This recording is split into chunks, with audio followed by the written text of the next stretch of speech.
This is the Unscripted. Well, guys, we got a special guest today, and Bob will be joining us in a few minutes, and so we'll. What's up? Here's our special. Let's introduce our special guest today, Ben. Yeah, man. Today's the day. I'm back. Welcome to the studio.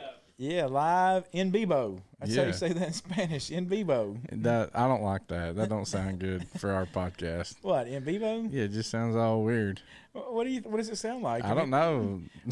What? Let's make it awkward, Bob. Dane Shaw was here Sunday with his girlfriend. Dane's I got a girl, I don't yeah. know if it's a girl. Whatever. He was here with a girl. He was here with a girl, and Oh, praise God. Dane brought a girl. Just kidding. She was. Love you, Dane. When Dane came in, because he lives over in Baton Rouge, Right, Gonzales area, right. so he was here and visiting anyway. So Dane come in, and there was a young lady with him or standing there, and I didn't know that necessarily they were together. I just assumed it, and she told me her name, and I was like, so are y'all two together? And it was awkward. I was like, oh, this is awkward for y'all. I was like, let's. Haven't been on the first date yet. They hadn't been on their first date yet. That makes it so. So you can tell it was just like Dane was just like deer in the It was headlight. Look. What are you doing, Chris? Yeah. I miss these buttons right here. And so I told Dane, I was like, hey. I was like, is it awkward? He was like, yes, man, this is really awkward. I was like, Oh, that one okay, keeps going. let's get it worse then. I was like, he snores real bad. Right? Yeah. He was like, quit, I'm going to get a sleep study. Just stop. And he walks off, And so, Chris, why you doing that? Like, yeah.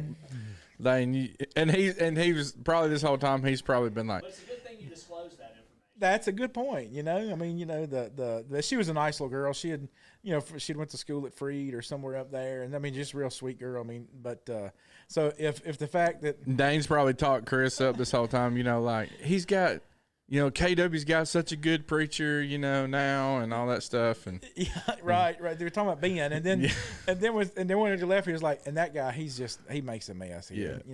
They shipped him. Dane in from probably the walked up and he said, I miss Bob. And then I'm roasting him on the podcast. Right, exactly.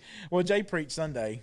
Oh, okay, good. Yeah, Jay Galloway preached Sunday. Awesome. So, yeah, we're still the Shepherds just want to, they're trying to get. We even talked about it. Taylor will be back in August, and so we were talking about I was like, so how do you guys want to do the rotation? I was like, so me still preach 2 Sundays a month, and then Ben and Taylor switch off. We're like, maybe we really like the idea of our men developing and stuff Right. like that, and so. Well, and those Sunday nights are good too. But anyways, it's awesome that you got so much talent here. We're blessed, and And that's the way the church ought to be. Like Well, it should never be a one man show. like our chairs. I was thinking about it. What our they don't know how late we are starting. Which is nothing new for us. But the reason why we're late this time is because our chairs. The chair I was sitting in over here, it was just steadily leaking down. Has nothing to do with our poundage on these chairs. That's right. Has everything to do with the hydraulics on them. Does it leak out when you sit on it, Ben? Okay, that makes me feel Okay, a lot yeah. better. Yeah, I get back and the footstool over here is broke. It never was broke before. And this so. one's broke. This one's broke on one side. Today's the day to call Tyler Anderson. Yeah, exactly. And Roth. You got to get some new chairs in here. Well, I so. believe, Bob, I believe there's a spiritual lesson in engineered failures. You know what I'm saying? Yeah, Tyler's working on that ROI when he sells you these chairs. Well, but you got to think about it though. These chairs were sold to us back when Ron worked here, Yeah, so that was and they've held some pounds up. son. Many a Tuesdays there were some pounds parked in these chairs.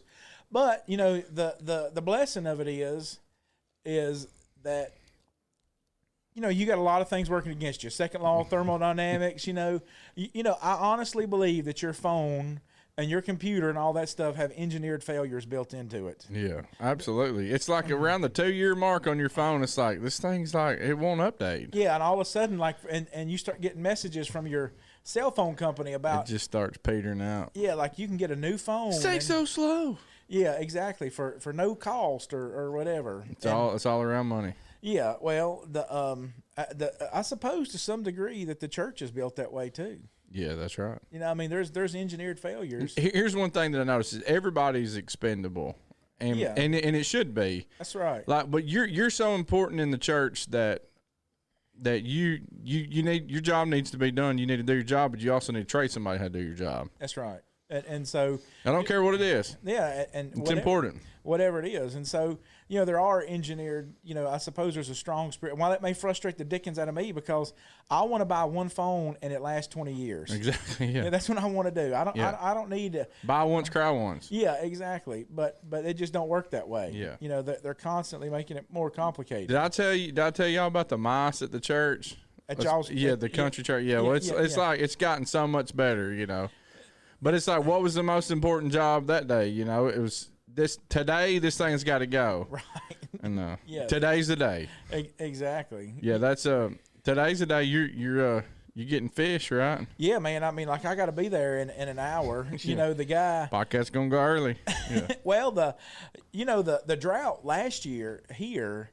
Y'all were here for most of it. Mm-hmm. And Oh yeah, dude, trying to sell a house with dead grass. look, man, I'm telling you, and like the blooming drought was so bad last year. I don't know if you got to see the pond or not, but it got so bad. It must have just hammered our fish population, because No. now our fish population is like, I got a bazillion little minnows like this, a bazillion like that.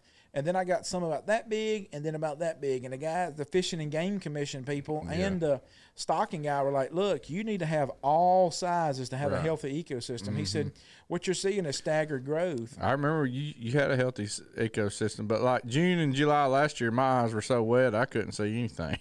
Bob, I'm telling I'm you, crying man, so much from trying to leave. Yeah.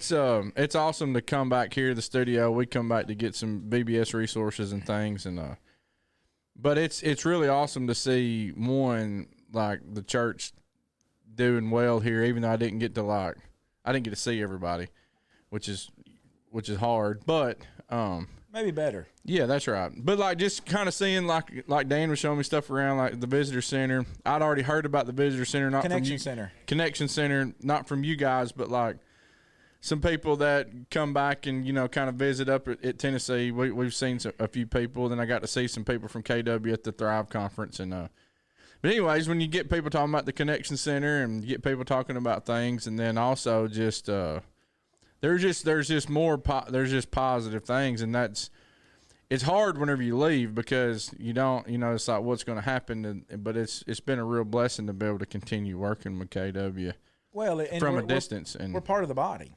it's still part of the body. Yeah, I mean, that's everywhere you like go. I saw this weekend this week I showed Ben and them, and that Carlos and them in Honduras. This is the second time, as far as I know, that it's ever been done. But they brought all the churches together in their little area. Oh yeah, there are like 15 churches in the area of Dan Lee. I saw that post. That was awesome. Like, they had I don't know what they had, if they had a conference, a seminar, but they had kids, and like I was looking at the classes, and there's like 35, 40 kids in those classes, and I thought, like, that is such an awesome benefit for. But what's awesome too, though, is what you think about is they might be missing like some American funding.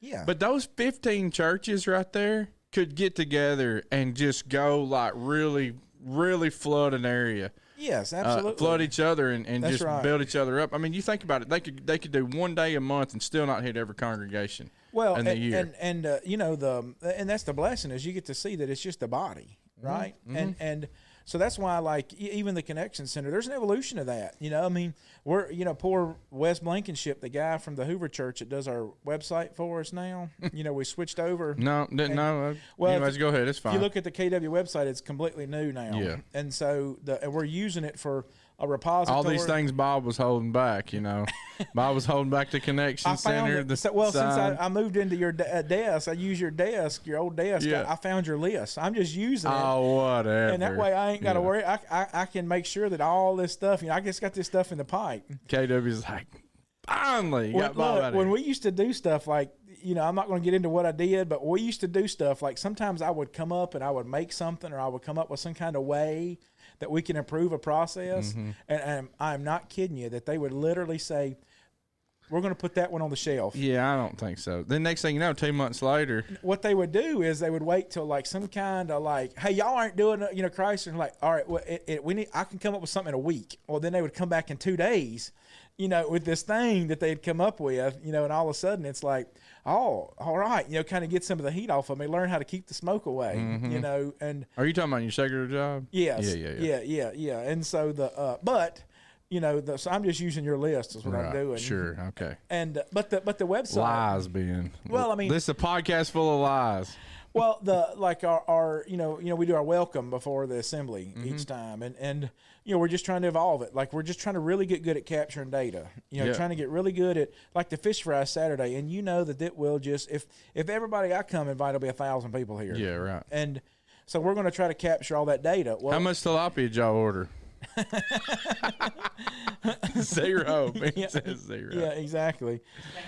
Now listen, if you want the best catfish south of the Tennessee border, north of the Tennessee border, whatever. So yeah, it's man, I'm telling you that's the one thing about it. Like my kids, they did a fish fry on the Saturday before Little Mountain Ministry Camp last year, and I'm driving our kids up, and Tom stayed back for the fish fry before he came up, and the bus breaks down, and so I'm on the side of the road for 4 hours, with the bus with a bunch of boys, and then Tom comes up there after he ate the fish fry. Anyway, that's all my boys had talked about. They're like, Dad, why did we have to miss the last fish fry? And look, I've been telling myself for 2 weeks that you're not going to eat any fish at this fish fry. Yeah. I'm not going to do it. I just feel the temptation, the pull on me. I'm telling you, dude. And not only that, but like the onion rings, the hush. I mean, all that stuff. Get thee behind me, Satan. Yeah, I'm right. just concentrating. If I can get the fish, I can beat the. I know. Yeah. If I can do the fish, I can do the rest. And so I mean, and really. You just want it to be an event, right? It is an event. So we're trying to grow those things in the sense of not just the event, but how we can capture, and because today's the day. That's right. Right. And that's one thing I was talking to our church about Sunday night. We did we kind of broke our Sunday nights up just like KW has, and one night we'll have a cookout. We got a good pavilion out back, and behind the church house. Yeah, we might meet at home or have a Q&A night, or split up into groups, have prayer groups, or share a verse night, those kind of things. And anyways, this past Sunday night, it was people thought they were getting a lesson. Well, they did. It was the whole seed lesson. Jesus didn't feed the 5,000. Yes, y'all, he fed the 5,000, but. The idea is that Jesus, in all 4 of the Gospels, this miracle is the only one that's in all 4 of the Gospels. But Jesus distributed he took the fish and the loaves, and he blessed them and he broke them and he gave them to his disciples, and the disciples distributed. And so Christ creates he is the bread of life. He is the Word of God. He gives us all the resources that we need. All he wants us to do is he wants us to distribute it, and fish fries are a way to do that. In fact, we're doing one at Capitol Hill at the end of this month. A fish fry? Yeah, we're doing a fish fry. We're having it on a Sunday night, at 5 p.m., and that's one thing that we were talking about. So I did the whole lesson where, you have 2 guys. You have one guy at the start to get somebody, then 2 go get somebody, then 4 go get somebody in the audience, and then pretty soon, like 4 people become 16 and then 32. Well, on a Sunday night, once you get to 32 at Capitol Hill, which is a blessing. It's like, okay, we've only got one more round of this thing, where we're going to get everybody. But when you got your core on a Sunday night and explaining to them, listen, y'all, we're not just frying fish for people. This is when you think about all these people that we're going to target and trying to get in our doors, and this is about evangelism, and it's like.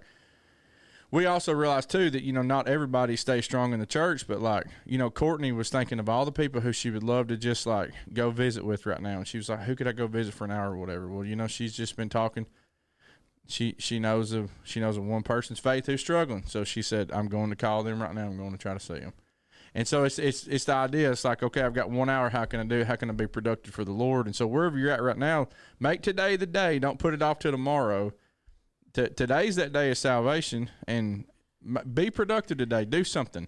When you go visit people in hospital, Bob, do you ever notice this idea, or Ben and I were talking about this at our staff meeting this morning. You know, we got somebody that's just really in a bind physically, you know, with their health. And when we left the hospital yesterday, I had one of my boys with me, and he looked at me and he's like, "Daddy," he said, "I never ever want to get in that shape." And I was like, "Well, son," I said, you got to realize that eventually, you know, we're all going to be there. Yeah. And he said, Earthen vessels. yeah, but he was like, what was the good, what I saw was, the thing was, he was like, "I can't serve the Lord like that."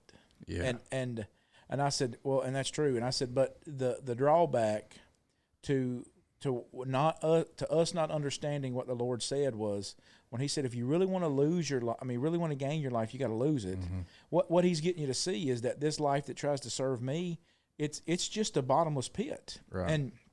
And the more days that I put off to do something else, and the more days I put on for me, that I can never feed that beast enough. I can't ever get through enough of those things to where I'm eventually going to be like, you know what?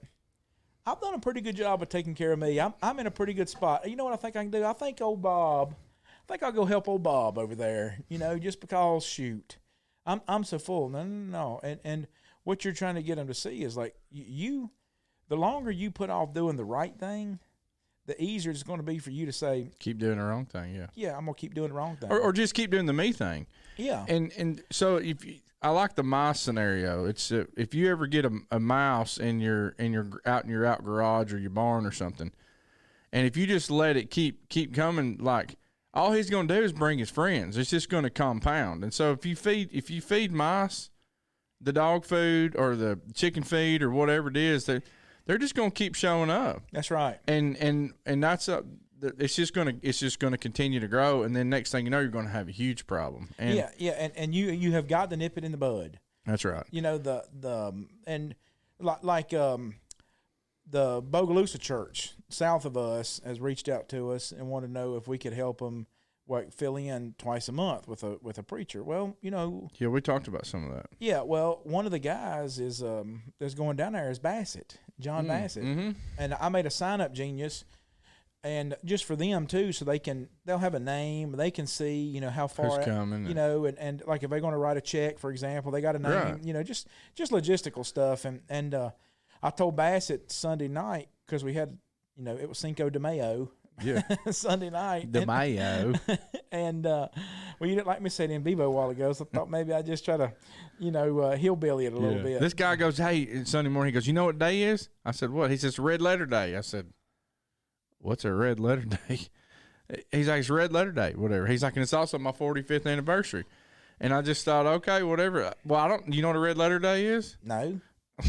Anniversary, maybe? So it's a day on a calendar that was marked by the government. It's a Red Letter Day. It's a special day or whatever. Oh, it's just it's Cinco de Mayo is all that it was. Oh, and so, anyways, he just threw me off that he I was cut saying all them off on my calendar because I got mad because the gay ones and stuff would show up so much. I know, man. So I just cut all of them off. So now I have on your digital calendar. Yes. Yeah. Son, Chris, about like Mother's Day. Yeah. I have to Right. like go back and put it on there. You know, Hey, today is Tuesday, the 7th. Yeah. Mother's Day's this Sunday, guys. Hurry up! Don't mess it up. Today's the day. Get something for your mama. Yeah. All right. Well, Remind me Saturday. Get something for my mama. well, right. We're telling everybody Bassett today. was talking to us, and he was talking to me, and it's so funny because we had a wedding shower for Abby and Mitchell, Yeah. and you know, Abby, you know, started dating Mitchell here, and you know, was eventually, you know, converted here at KW, Yeah. and so anyway, it's just a great story. Mitchell's a great guy. We love him, and now he's recently just moved back to, you know, to get a job, but Abby's a member here Right. still, you know. Yeah. So anyways, Wonderful. great, Abby is. yeah. I mean, she's done a great job with the student center, and just a great success story. Anyways, so Jessica said Sunday morning that she was coming down the hallway, and Chip had said something to her or whatever about something, and then him and Bassett were standing there talking. Well, so Jessica, you know, Chip, you know, like kind of stopped talking to Bassett. Hey, Jessica, you know, da da da da da, and goes on. Well, Jessica's still instinctively listening to what's going on behind her, Right. and so she said, Chip told him like, hey, we're having that shower tonight, you know, for Abby and Mitchell. You know, Bassett shows up to the wedding shower. Guess what he brings? Did he bring something? Think he's gonna get wet? He brought a pack of diapers. To the wedding shower, and because he told Chip, he's like, I got to get on this Realm thing. He's like, what do you mean? He was like, I just think Realm's the app that Yeah, KW uses. Yeah, I was like, I gotta Connection get. app. I'm just not getting. He's like, I thought it was a baby shower, and he says, He told me, he was like, is this not a baby shower? And I was like, well, you know, you can leave the I mean, eventually they'll get to it. yeah. It'll come on down the line. You don't know how quick they'll get to the baby shower. I mean, About to have a baby, so you're going to beat them to it. yeah, but I was talking to Bassett, and he was like, I was like, hey, you know, so we got this, you know, scenario down here in Bogalusa, kind of giving him this rundown, and he was like, yeah, I'm gonna go with Alan. So Alan had already solicited Bassett to go with him Amen. for one of the Sunday, because Alan's speaking this Sunday, you know, in Yeah. Bogalusa. Mother's Day. Yeah, Alan's going down for Sunday, and so Frederick is going to. Listen, guys, we're talking about two dudes who have been Christians or less than 18 months. Yeah, I mean, Alan's less than a year. What about Bassett? I'd have to sit down and think. I know It anyways, kind of runs together, but It all. very new Christians. Yeah. And so Bassett. It's a joy when you got so many new converts that it's like, okay, how long ago was that one? You know, whatever. Yeah. Well, Bassett is going to go now with Alan, and I was like, well, you do the first Sunday in June, and he was like, well, I just need to work my way up to it. I was like, Bassett, that's a month, and like if you watch him on Thursday nights here with our Thursday night group, I mean, he does a great job, doesn't he, Ben? Absolutely. I mean, he's sitting there talking to him about these things and giving him these great encouragement. Like Bassett, the longer somebody holds your hand, That's right. the longer you will get used to it. And That's so, what happened with me. I mean, I think I've told my story on here or whatever, but Carol Ray Smith called me on a Friday. He said, you need a preacher on a Sunday. And I said, I'm not a preacher. He said, that's not what I heard. And I need you Sunday morning at 9 and 10. Mm-hmm. And he hung up the phone. Yeah, and that's the best way you Or can got do it. disconnected. And you know, my sermon before was Hear My Send Me. And that's the idea. Okay, is it Hear My Send Me 3 months from now? Hear My Send Me next year? Or hear My Send Me when I'm in a better season in my life? Look, God told Abraham, he said, get out of your country. Go to the land I'm going to show you. And Abraham, when he did it by faith. He told Noah, you build this ark. And God's going to take care of everything. He's going to take care. He takes care of everything. And, Like you think about this parable here of I was thinking about this parable of the vine dresser. I think there's an awesome thing that we miss here. Like in Matthew 21 and verse 33. Now I know Jesus is kind of kicking the Pharisees in the teeth with this one. I get it, right? Mm-hmm. But I want you to think about the way he does this. He says, here another parable. Verse 33. There was a certain landowner who planted a vineyard. So let's just think about this, okay? There's a guy that owns the land. He sets a hedge around it. The guy digs a wine press. The guy builds a tower, and he just leases it to the vine dressers and goes away to a far country. Mm-hmm. So the guy that owns the land, builds the wine press, plants the vineyard, plants the tower, he gets everything ready for him. Mm-hmm. Yeah, it's all the money, all the work, everything. Yeah, exactly. It's not like, you know, I mean, when I used to show up to build a house, it would literally be woods. Mm-hmm. You know, and it's just a blue. I've gotten used to it now, but when I first came down here, I mean, like I'd never been somewhere with so many pines, and I remember thinking like, they got those pine trees near their house. You would never do that in Virginia, never, because that will end up sleeping with you one day. Yeah, right. Well, it's just common here, you know, to have a 40-foot pine that's 18 inches around in your front yard. Mm-hmm. Well, you know, like this guy, 10 foot from your house. Yeah, that's what I'm saying. Yeah. And this guy, he's done all the work. You know, it's not like he's showing up and he's like, okay, now you get this guy's done all the work for these guys. Yeah, so it's like when you build a house or whenever you get a house, like when you buy a house, do you want it turnkey? You know, there's a difference. There's a turnkey versus a fixer-upper. Yeah. And so you know that. Right. And so the landowner here, he's got a turnkey house. What a turnkey is, all you have to do is put the key in, turn it, and it unlocks, and everything's ready for you. Yeah, you're just ready to do it. I mean, when we moved down here, that was one of the things was like, should we, you know, because, you know, I'm tight, and should we get a fixer-upper? And Jessica was like, look, like, I know, you know, how you are with these, and I'm not a procrastinator, you know, but she just knows that it will literally consume me till I get a job done. And she's like, I don't want to go through that process. I remember Chris, he had this budget on the house. He's like, I'm not spending this much more. And he was within less than like 2% of his budget. Well, he got it at the right time. Yeah, he got yeah. it at the right time. But anyways, I was like, Chris, you're moving your family Yeah, I know, and it's just from hard. 18 hours away. Yeah, it's just hard to get through those things know. in your mind, you know. And, $3,000. yeah, yeah. That's how tight he is. Well, and that's just the way it is. That's the way you it know? is. And so this guy, you know, he's got this vine. I think about so I know the parable of this. You know, the parable of the story that Jesus is telling is that, you know, the vine dressers take your servants, beat them, kill them, Right. stone them. You know, the servant. The Jews, the prophets, all these Yeah, things, yeah, and finally his son. Yeah. Yeah. I get that. That's the painting that he's kind of showing there. That and that's why he says at the begin. You know, he even asked him. You know, in verse 40. Whenever the owner of the vineyard comes, what will he do to these vine dressers? You know, what do you think the logical conclusion that he will do after he's got it ready for them? He's built the boundaries. He's planted everything they need for fruit. He's built them a tower of defense. All the things that you would think of that you would need. You need to know your limits, to need to know what your fruit's supposed to be, to know that you can defend your position. He's got all that ready for them, and they kill every single one when the guy is really just saying, this is the reasonable thing that I should get in return. I should send my delegate, my servant, my worker down there. He should just be able to get the money, get the fruit, get the whatever, and bring it back to me. That is a reasonable expectation. And y'all beat them, kill them, stone them.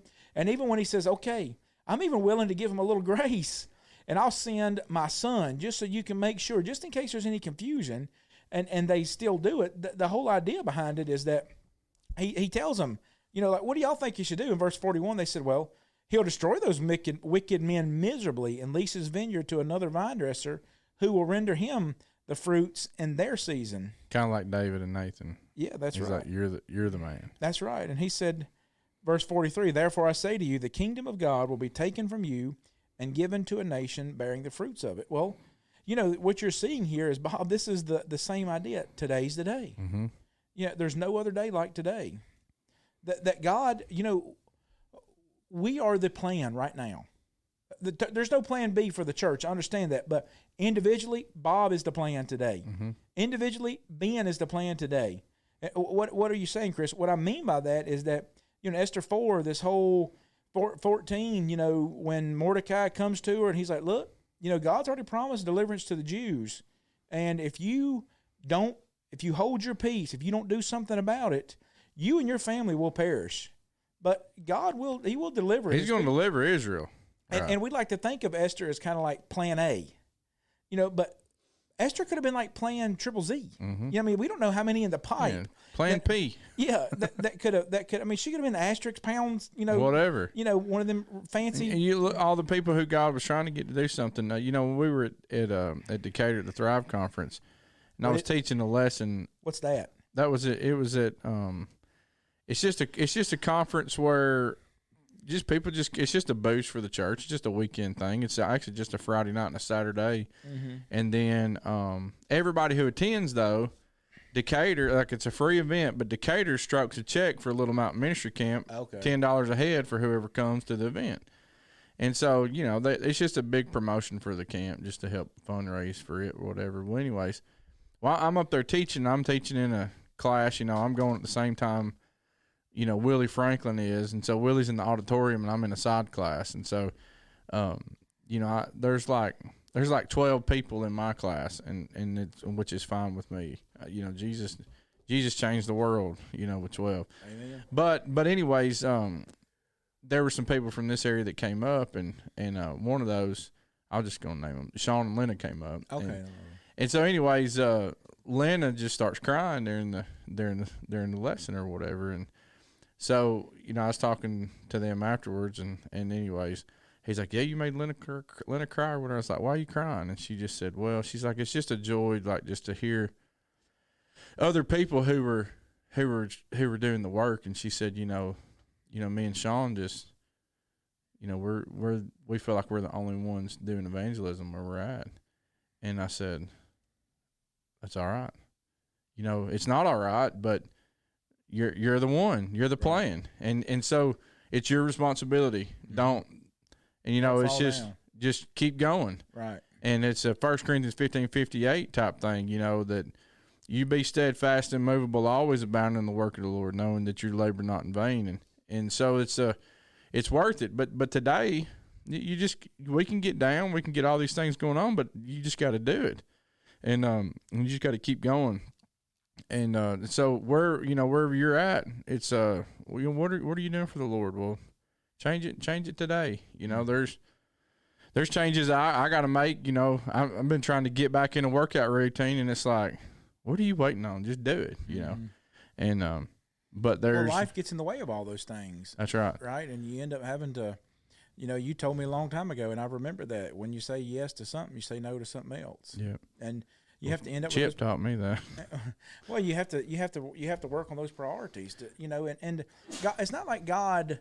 When you have a baby, you know what? I mean, we went and saw Tyler and Jana last night, and that. I know. I got to eat Jessica's apple pie last night. Well, I'm just saying, like you think about, you go see Tyler and Jana, and you realize that their card's been upended, even though they're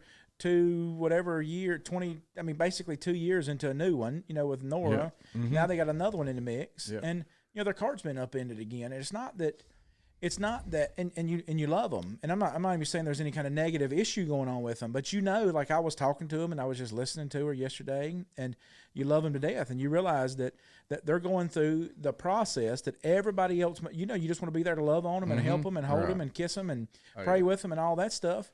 But you realize that the only thing what they're going through is something that everybody else has had to go through and make those spiritual decisions. Like I've got to do today. That's right. I cannot wait for this. Yeah, we called them, and Courtney sent them a text, said, "Hey, are y'all up for a visit with the baby, next week?" And she's like, "Your bed's ready for you." And so they wanted us to stay the night or whatever. Well, so I was teasing Jana this morning. She's taking care of Nora and feeding the baby. So she's doing everything. And I was like, "What time's biscuits and gravy gonna be ready?" So I was messing with her. Right. Well, I was doing all this. I'm getting kind of hungry. I was doing all this joking around and stuff, and then because we were, it was a good little visit last night, but we were I was joking around with them. Well, then next thing you know, like we got to leave, and then Jana had biscuits in the oven. I'm like, "What are you doing? Like, you're crazy." I'm just messing with you, but well, it's that whole scenario, and how do you juggle and balance all those things, Mm-hmm. and there's just always, Bob. You look at it takes the juggling and balancing to get better at juggling and balancing. Yeah, and So start juggling and balancing. When I was working in the shop, me and a guy were one night, my boss, we were trying to take a machinist hammer, ball peen hammer, and flip it and catch it on our finger, right? And we had these long. This is like we were in our early. Sounds 20s. like what Carson and his buddies be doing at Bowling Farms today. Yeah, but I'm just saying, goofing off. Well, my boss come by and caught us doing that. He's like, "What are y'all doing?" And Barry come by. He was kind of like chewing our Chirping. Yeah. Well, I don't know what to tell him. Yeah. And I remember thinking like, well, the machine's running. You know what I mean? Like it's making chips. Well, Barry took the hammer, okay? He took the hammer and he flipped it twice and caught it on the end of his finger. And I said, "Barry, I bet you didn't practice that at home." He laid the hammer down and walked away. no more words said, right? And you know what that meant? Oh yeah, so Barry's the boss. Barry's the boss. Yeah, you didn't practice that at home, did you? He practiced it while his machine was making chips over the years. Yeah, right. Yeah. Exactly. I'm trying to get it down to one flip and catch it on my finger. And it's just the idea that he had to get through the one flip to get to the two flip. Yeah. Right. And so ultimately we ain't talking about flipping hammers. Yeah. We're talking about Barry just roasted himself. Yeah. Yeah. Let me show y'all how to do this. Well, twice. he was so fun. You could always bait him into doing these things. Like one night we were trying to get the spindle to do something, and I was spinning it, and I was like, "Man, I got that to 200 RPMs." And Barry come by, he's like, "What are you doing?" I was like, "Something you can't do." And so he'd reach up there and he would spin it. I was like, "Psst." Like, come on, Graham. I mean, you could bait him into these things, right? Well, and like a 14-year-old. Well, Barry kid. was a little short guy, so he was always, kind of like, trying to short man syndrome. Yeah. But here's the thing: is that, man, like, you got to figure, like, you look back at the history of the church, right? And when you look at like Acts 13, when Paul says, let's go back and visit the churches. Mm-hmm. He didn't say, let's go back and wait for a convenient time, right? When he's sending the letter to the Corinthians to say, like, I need you guys to get this money together, so when I get there, There ain't no hustling around getting. And he's saying that for a lot of reasons, right? They're like, I ain't got time to wait. I've got a plan, and part of this plan is I've got to get to the churches, get the money, and I got to get back to the poor saints in Jerusalem is what he uses as his illustration. He's got to get back there with the money because I need to get there before Pentecost. There's a time when I can be the most effective, and I think the way that I can be the most effective is doing these things. So everybody before us has had to sit down and ask those questions about how we're going to do it. The difference is the ones that are successful are the ones that do it. It's Right. not that you fell down it's not that you tried and failed, right? You're going to have failures. I mean, haven't you thought of things to do and or tried to do something and just fall flat on your face? Oh, absolutely. Yes. And it was roughly it was 14 days that God, the children of Israel, he's separating things out and he's breaking down Egypt. But he comes to them and he says, hey, Lord speaks to Moses and Aaron and says, this month shall be your beginning of months. It's going to be the first month of the year. Speak to the congregation of Israel, saying on the 10th of this month, every man's going to take for himself a lamb. You got 10 days, you're going to take a lamb. On the 14th of this month, you're going to kill it, and we're going to walk out of this place. Yeah. So you got 2 weeks. Yeah, I mean, and there's a great power in setting goals and time frame. I mean, this morning our staff. What I'm saying is God didn't say, hey, in 2 years from now, you're going to be doing this. And that's what I'm saying. Is Right. like, that's why you got to set some real. Like this morning, when we rolled out our website on a Sunday night a while back, the AV thorn in our side bit us, and it hadn't bit us in forever. But it just decided, you know what? Yeah. I couldn't do it that night. So what we did today was we talked about, okay, well, by the end of the summer, we should have all the bugs worked out of the website, in the sense of like how we're using it, Yeah. what we're doing with it, all the ways that we're using it for ministry. And so we just need to revisit that. I said, let's put it on the calendar now. That way we have a goal and we can know that we're working towards that. And we can No know matter what's going on crazy through the summer months, it's like we're going to hit it. We're going to use that Sunday night to talk about the website, how we're using it for the service of the Lord. And that way we got a goal to do it on, because if not, it'll just be one of them things that you just kind of set out there on a shelf. Right. Well, there's a lot of things that you can set on a shelf, Bob, but And some things people do need to put on the shelf. there's a lot of things. You need to put some things on the shelf so that you can start prioritizing the Lord. And I mean, I know of people right now. I know of 2 people in the last 5 years that were vice presidents of companies and have made this. And I'm talking about, we'll just say loads of money. All right. Successful family businesses. And I know of 2 women who said, me doing this, I don't think this is what's right for my family with God. I'm going home to be with my children. And I mean, you talk about hard, tear-jerking decisions, but they said, I'm going to put these millions, and I'm going to put them money at the end of the day. It's not worth it. Well, really, if you think about it, Bob, even if because we can convince ourselves with those priorities. Let's just say that at the end of the day, you could give another $100,000 to the church at the end of the year. Let's just say that's your number, right? That seems like an outstanding number to me, right? Right. So if I could give $100,000 to the Lord and His work, Bob, my father owns a cattle on 1,000 hills. All of them on the 1,000 hills. That's right, and so what that means is that it's already his anyways. So if he needs to get something done, then he'll do it. I mean, like I literally got to leave here, and the guy's bringing the fish for the pond. Yeah, 27 minutes. Right. And the guy's bringing the fish for the pond, and then there's a guy coming right after that to move another machine in the shop. Yeah. And that machine was donated to us, and it didn't require anything. And Turnkey. And so, all that stuff is because the Lord wants to. I just believe the Lord wants to see the Next Tech Academy grow. And it's exactly right. And there are some things though, but you had to make the decision to build the shop to start with. Yeah, and I remember when you thought you had funding to start with, you could have give up. You had that funding to start with, and that funding that rug got pulled out from under you, and you said, I still got to do this.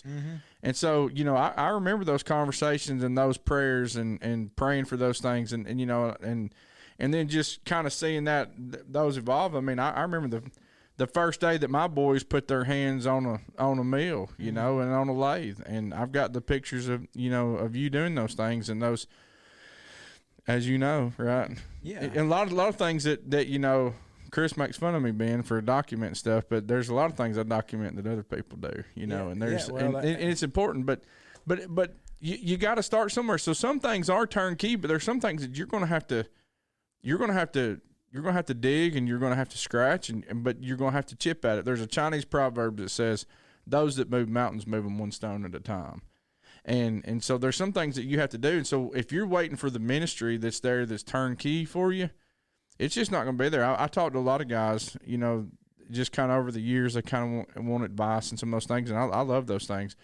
But there's sometimes where you just have to really be real with some of these guys, because what they want is they want to be at a 300 member congregation, you know, bringing in $100,000 a year and working with the youth group that's got, you know, 75 kids in it, you know, and doing all these things. Well, you got to establish yourself and prove that you might have to work with a congregation of 20 people to start with. You might have to do it for 5 years, you know. I'll tell you the lesson that I'm learning, Bob, with the Next Tech, you know, is that I am telling myself constantly that do not worry about the money. Yeah. And I am learning that. And I'm what I mean by that is, like, don't try to scrimp and scrounge and do all these other little things and all this and that and other that you know, to some degree is just a big waste of your time, when you can, at the end, when you're going to, like this week, they're coming, and I could tell you the story of how this is happening, but they're coming to upgrade all the controls in the shop, all the controls in the shop. And we're talking thousands of dollars. And Bob, I don't want to get into the details of it, but, and I'm not saying through any kind of donation or anything like that, but it is going to cost us nothing now. Mm-hmm. And I wrote the check. I literally wrote the check. But the way the money got here cost me nothing. Yeah. And I don't mean that it was donated money. You know, I'm not saying that. And I could just tell you the story of how the money got here. But I'm just learning that if we need to do this, like Friday, I had a shop in town call me 3 times. Mm-hmm. Right? We were going to do a tour with them. They want to come to us now. They want to come and sit with us. I had a shop 2 weeks before that said that they took me to their shop, to their machine shop, and said, look at our guys when we left. And they said, we got 2 guys in here. One guy's not a machinist. One guy is. He said, we got this one guy just kind of repairing the molds and stuff like that. And this guy is the only machinist that we have. He said, I'm looking to have to hire somebody from another country. I mean, that's how bad it is. Now, mm-hmm. you talking about hiring it from another company, another country. Yeah. And he was like, how many of your kids can, and so I sat down with all the parents like last Friday night, and I said, you know, we're not thinking big enough. And I got to sit down with all them parents and describe in great detail how the Lord can do great things, right? And you get to have this great, powerful, spiritual Bible study with them. And you know what you're doing? It is no longer a what if. It's a what's happening scenario. And you know what you get to do with those things, Bob? You get to provide evidence. Mm-hmm. Substance and evidence. Substance and evidence. Yeah. You know, that's what Hebrews 11 is. It's a credit check. Mm-hmm. That's what it is. It's Hebrews 11 is your TransUnion Equifax score for God. Like, he's got a perfect credit score. You know, that's what he's wanting you to see looking backwards. Look at all the things that I said and all the things that happened. And so it's both sure and steadfast. It's an anchor for the soul. Hebrews 6. Yeah. Yeah. Get today, right? I mean, get busy today. The church, if they need anything, Bob, is they just need proof that God can still do great things with little people. He doesn't want to do little things with big people. He wants to do big things with little people. If there's any lesson that we should learn from the scriptures, is that that's what he wants to do. Yeah, and that's what he's done this whole time. I mean, you think about this, like, it was Hannah's prayer, you know, for read it this morning for Samuel, you know, and look at how great of a prophet Samuel was, you know, and the things that God had him do. But she had to put her life as a mama on the back burner because of her keeping that vow to the Lord and giving that to him. Here's Hebrews 3. This is powerful. Verse 7, therefore, as the Holy Spirit says, today, if you'll hear his voice, do not harden your hearts as in the rebellion, in the day of trial in the wilderness where your fathers tested me, tried me, and saw my works 40 years. Therefore, I was angry with that generation and said, they always go astray in their heart. And they have not known my ways, so I swore my wrath, they shall not enter my rest. Beware, brethren, lest there be in any of you an evil heart of unbelief and departing from the living God. But exhort one another daily while it's called today, lest any of you be hardened through the deceitfulness of sin. That sin, the deceitfulness of it, is it tells me that okay, I got to stay in this, and I need to keep this on the main burner and keep God in the back burner, and that's the challenge. We it was such a joy. We Sunday night. It was after church, and a little girl come up to me and asked a question. She said, "What's grace?" She's 9 years old, and so I'm having that conversation with her up front, and I went to school. What'd you tell her? What'd you say before you eat? Yeah, I used to. Me and her uncle used to terrorize her mama. Anyways, her mom was Lauren, and she's one of the best women in the world. Anyway, she married my cousin, so now she's kinfolk. But anyway, so we're talking about that, and there was another conversation that was going on between a sister in Christ and a guy who the church has been working on, and anyway, she just asked this question. He's been telling me, he's like, we need to get together, and what he's been saying is he's saying, I'm putting off my baptism. He's like, yeah, we need to get together. He knows the truth. Mm-hmm. And we've had that conversation for a while, and he just didn't know. But anyways, there's been Courtney and this other family's been saying, hey, Joe, don't put that baptism off. Don't put it off. Well, one of the sisters asked him, said, what are you waiting on? And anyways, and he said, I'm going to get it done. So I sat down with him, and we're chatting for a minute, and he's like, we need to get together. And he said, I know this is something I don't need to put off. He's like, I want to do it this week. And I said, we can do it now. And he's like, well, I want to bring some shorts and have a towel and those kind of things. I said, Joe, we've got all that. I said, come up here. I said, will it make you feel better if you get to see this? So he's been coming to church since the fall, but he's never walked up there to see the baptistry or any of that kind of stuff. And man, I'm telling you, a guy who came back to the Lord, like within the last 24 months, has just been kicking it.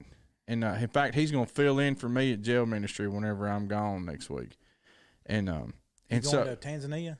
No, we're doing a family trip. Oh. Anyways, so he's going to be teaching the gospel, but like Lee has, like, we had a hot water heater that went out. He changed it. He's up there at night. When the baptistry stuff goes out. He's a young Dan Doodah, all right? And so anyway, so Lee's doing all this kind of stuff, but he's been going with me with jail ministry and all this kind of stuff. Well, Lee grew up in the church, and he was going, and he was living for himself at one time, and put things on the back burner, and the Lord just restored a whole bunch of stuff for him.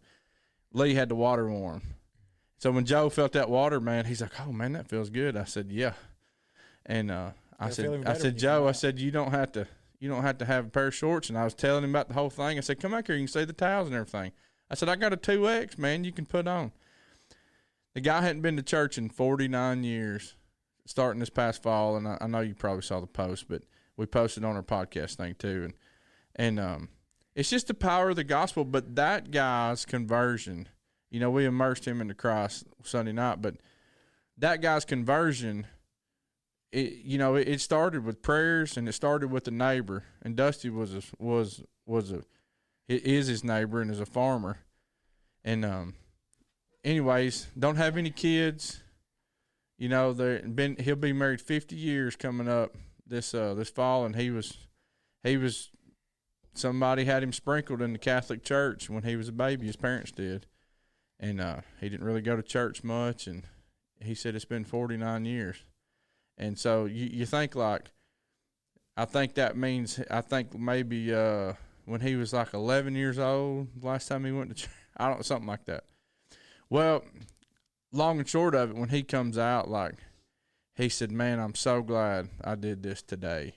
And the next thing he said was, he said, you know what I've been praying for? He said, is that I can be just a little light that will point somebody to Jesus. And he said, if in whatever time that God gives me left on this earth, he said, I'm going to be faithful in this church. And he said, in whatever time that God gives me left, this is what he told me to start with. He said, what are you going to ask me? He said, because I'm not real big on speeches. Well, then he sits down on the front pew afterwards, and everybody's loving on him. You know, it's 8:30 at night. You know, the church had done gone home an hour and a half earlier or whatever. Well, he starts talking, you know, and, you know, you just get him comfortable. And so he starts talking about how thankful he was or whatever. He's like, but the last thing that he was saying was, he said, you know, what I'm praying for is that God will let me be a little light. And he said, if on my time left on this earth, he said, if I could just bring 2 people to Jesus. I mean, and that's his goal. And so I'm just up there just. And you know, most people say, if I could just bring one. I know. He said, if I can just bring 2 people to Jesus. And so that's what he's saying. And what's happening is he's already thinking about 2 people. Mm-hmm. And how all this started too, Chris. It just goes back to the Next Tech program. Because Carson was working for that farmer who was a neighbor, and that farmer was going to put Joe up to work it and doing the grain cart when Carson wasn't available to do it. So he put Carson up there. He put Joe in there with Carson to train Joe. So you got a 16-year-old training a 60-year-old. Joe's the guy that was baptized. Joe's the guy that was baptized. Carson starts talking to Joe about the Bible, and they had big differences in that cab that day this past fall. And Joe got to the point that he said, young man, he said, respectfully, he said, I come up here to learn how to drive this tractor and not to learn about the Bible. And so guess what that did to Carson's faith back then? He was struggling. Mm-hmm. You know, he's like, Dad, I said, son, I said, you planted the seed. I said, don't worry about it. Mm-hmm. I said, you had 60,000 pounds worth of corn in that. I said, but what you planted, I said, is the best seed that could ever be planted. And weighed a lot more. And so guess what? Next day, within the week, Dusty has him up in the combine, teach him how to run the combine. Guess what Dusty talking to him about? Joe, you ever been baptized?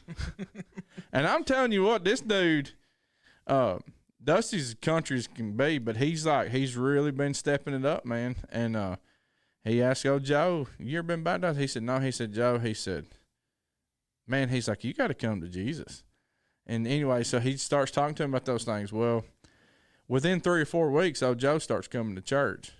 And, man, this is what we've been working on the church with about, you know, is about, listen, today's the day that you got to get up and you got to make people feel welcome. And, man, we're starting to create an environment to where people are, they're, you know how KW is, you know, and they're just making people feel welcome. And it's like, this is home. This is family. And so Joe and his wife have just felt at home for the last several months, and it's just created an environment for him to keep learning. Is she a member of the church? Not what we would describe, you know. So Dusty's had that conversation with her, you know, and so it's he said, you know, I think she was baptized years ago, but it was in a denomination, and anyways, so they're working on that, and she said she feels confident with her baptism. They'll work through that. That's right. It'll work. And guess what? She wasn't with him that night. And he said, I really hope that she's not mad at me. He's like, but I had to do this today. And he didn't make it that Sunday morning to church. But this was like one of his first Sunday nights ever to come. And he told me, he said, you know, my plan is just to be this is what he told me a few weeks ago. My plan is just to be a quiet mouse at your church. You know, he's like, I want to be baptized or whatever. And so I finally, you know me, I'm not real bold or whatever in a lot of ways. And so I preached a sermon not long ago and it said, listen, like, you don't have a choice anymore as far as whether or not you're gonna work for the Lord. Like what people don't understand is that when you're baptized in Christ, you're added to His body. Mm-hmm. There's a responsibility. So what if your right hand just said, "Hey, I'm taking off today"? Right. What if your right eye said, "Hey, I'm not going to work today"? Yeah, especially going down the road. Going down the road, you know. Yeah. You know, now sometimes it's like man, this thing's just hurting me, you know, like Right. my leg starts cramping up. It's like, what in the world, you know, this thing's jacking up or whatever. Sorry, kicking cameras over here. Come on, Bob. I haven't been in the studio in a while. So, but it's like, you know, what if you just decide, okay, I'm just not going to show up? You don't have a choice. When when Christ cleanses you, he adds you to his church. He adds you to the body. You don't have a choice, and that's part of counting the cost. Amen. And well, your last decision you ever make is I'm gonna follow Jesus. should be your first and your last, and that's today's the day. And so whatever it is that you need to change, I mean, he's talking to Israel. You got to change something. And every day it's got to be that way. Listen, I appreciate the time, and I would really, but the guy is there now to put the fish in my pond, and I have got to go. And Chris, so, Jesus said, "I'll make you fishers of men." well, and you know what? I'm going to go fish on this man. He's actually the reason why. I know. Listen, so let me say this. Chris called him beforehand. He said, "Listen," he said, "You remember that spot I told you that I baptized people?" Yeah. He said, "That's where I want you to put them fish." So, y'all, we're gonna let Chris go fish for a soul. Yeah, I mean, I got this guy square. He's selling me the fish at cost. Hey, you know. listen, that my supervisor, he used to have this thing put up at the sheriff's office. He said, "You got to know your opponents better than know themselves," and he says he always had this statement: "You got to strike while the iron's hot." And so the iron's hot at Chris's pond, so he's got to go strike. Yeah. We love y'all. I'm glad to be back, and Amen. sorry we'll be remote again. That's So, fine. yeah. Love you guys. Love See y'all. you. See you.